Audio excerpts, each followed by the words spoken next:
आप देख रहे हैं इंडिया न्यूज का डिजिटल प्लेटफॉर्म। आपके साथ मैं रचना बंसल। आकांक्षा दुबे तो चली गई, लेकिन अपने पीछे कई सवाल छोड़ गई है। उन सवालों का जवाब यूपी पुलिस अब भी पूरी तरह से तलाश नहीं पाई है। आईटीबी नेटवर्क की भी अपनी इन्वेस्टिगेशन जारी है। आईटीबी नेटवर्क उस सब होटल में भी पहुंचा और होटल के रूम में भी पहुंचा जहां पर आकांक्षा ठहरी हुई थी। हालांकि जहां जिस रूम में आकांक्षा की बॉडी मिली उसे तो सील कर दिया गया है, लेकिन उसके होटल के बाकी रूम जो सेम दिखते हैं वहां जाकर तफ्तीश करने की कोशिश की और ये जानने समझने की कोशिश की कि फैन और बेड के बीच में क्या इतनी ऊंचाई है कि कोई सुसाइड कर सके। हालांकि ऐसा हो सकता है अगर सुसाइड के एंगल से देखें तो, लेकिन सवाल अभी भी बहुत से अनसुलझे हैं। सवाल ये कि ब्रेकअप अगर कुछ दिन पहले हो गया था, आकांक्षा तो अपना काम कर रही थी, शूट के सिलसिले में ही वाराणसी के होटल में भी थी, अपने शूट पर फोकस कर रही थी, यहाँ तक कि पार्टी भी कर रही थी और पार्टी में खुश नजर आ रही थी। फिर ऐसी क्या वजह हो सकती है कि आकांक्षा अपनी जान देनी चाहेगी? आकांक्षा को लेकर खबर ये भी कि जिस रात वो पार्टी से लौट रही थी, पार्टी से लौटते हुए संदीप नाम का एक शख्स उसके साथ में चल रहा है होटल की सीढ़ियों पर, जिसे देखा जा सकता है। आकांक्षा के रूम में जाता है, 17 मिनट तक अंदर रहता है, फिर 17 मिनट बाद बाहर आता है, चला जाता है। देर रात लाइव होती है आकांक्षा और कुछ नहीं बोलती है, सिर्फ लाइव रहकर उदास चेहरा दिखता है, निराश दिखता है, फिर फूट फूट कर रोने लगती है और उसी रात आकांक्षा दुबे की मौत हो जाती है। मैं हत्या या आत्महत्या इसलिए नहीं कह रही हूँ क्योंकि अभी कुछ साफ नहीं हो पाया, लेकिन पोस्टमार्टम रिपोर्ट और जो पुलिस की तफ्तीश है उसमें कॉन्ट्रडिक्शन नजर आता है। दोनों एक दूसरे से विपरीत नजर आते हैं।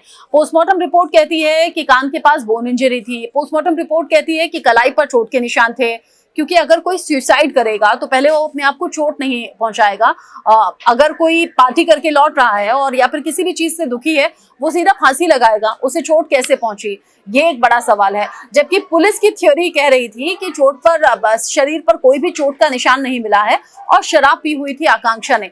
पोस्टमार्टम रिपोर्ट ये भी कहती है कि आकांक्षा दुबे के पेट से नहीं तो खाना मिला है और ना ही अल्कोहल मिला है, जबकि 20 से 25 ml का एक ब्राउन केमिकल जरूर मिला है। ये ब्राउन केमिकल है क्या?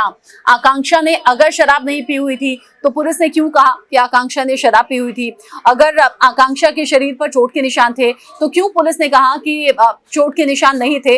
ऐसी कई चीजें हैं जो सवाल खड़े कर रही हैं। साथ ही साथ जो सबसे ज्यादा बुनियादी सवाल है वो ये कि पेट में 20 से 25 ml का वो ब्राउन केमिकल आखिर था क्या? क्या किसी ने कुछ ऐसा आकांक्षा को दिया था जिससे वो अनईजी फील कर रही थी, या फिर घर पहुंची, या फिर ऐसा क्या उसे हुआ कि जिसकी वजह से उसकी मौत हो गई? ऐसी कई गुत्थी हैं जो अभी सुलझना बाकी हैं। इन सब के बीच में आकांक्षा का परिवार सीबीआई जांच की मांग कर रहा है। मां मधु दुबे ने पहले समर सिंह के खिलाफ एफआईआर दर्ज कराई। अब मुख्यमंत्री योगी आदित्यनाथ से वो कह रही है कि बस वही हमें इंसाफ दिला सकते हैं और मैं चाहती हूं कि इस मामले में सीबीआई जांच हो। बार बार समर सिंह पर आरोप लगाए जा रहे हैं, लेकिन सवाल ये भी कि अगर कोई पार्टी में जाता है, चूंकि 11,000 उस पार्टी का बिल आया था, पार्टी में जाए अगर कोई तो कुछ खाए नहीं, कुछ पिए नहीं, ऐसी कौन सी पार्टी थी जिससे ऐसे ही आकांक्षा लौट आई? क्या ऐसा हुआ था कि पार्टी में खुशी खुशी गई थी, लेकिन पार्टी में ऐसा कुछ हुआ जिसकी वजह से ना कुछ खाया ना कुछ पिया और लौट आई आकांक्षा? जो पार्टी में साथ में मौजूद थे उनसे, साथ ही जहां पर पार्टी थी वहां के मैनेजर से भी पुलिस पूछताछ कर रही है। संदीप नाम का जो शख्स साथ में आया था होटल, उससे भी पुलिस पूछताछ करेगी। ऐसे कई उनसे अनसुलझे सवाल अभी भी हैं। सबसे ज्यादा सवाल अभी पेट में मिले ब्राउन केमिकल को लेकर उठ रहे हैं कि आखिर वो क्या केमिकल था, उसका क्या रिएक्शन बॉडी पर हुआ और किस वजह से आकांक्षा की जान गई। जैसे ही इन सवालों का जवाब हम तक पहुंचेगा, हम आप तक पहुंचाएंगे। आकांक्षा दुबे की मौत को लेकर आपकी सोच क्या है, बताइएगा।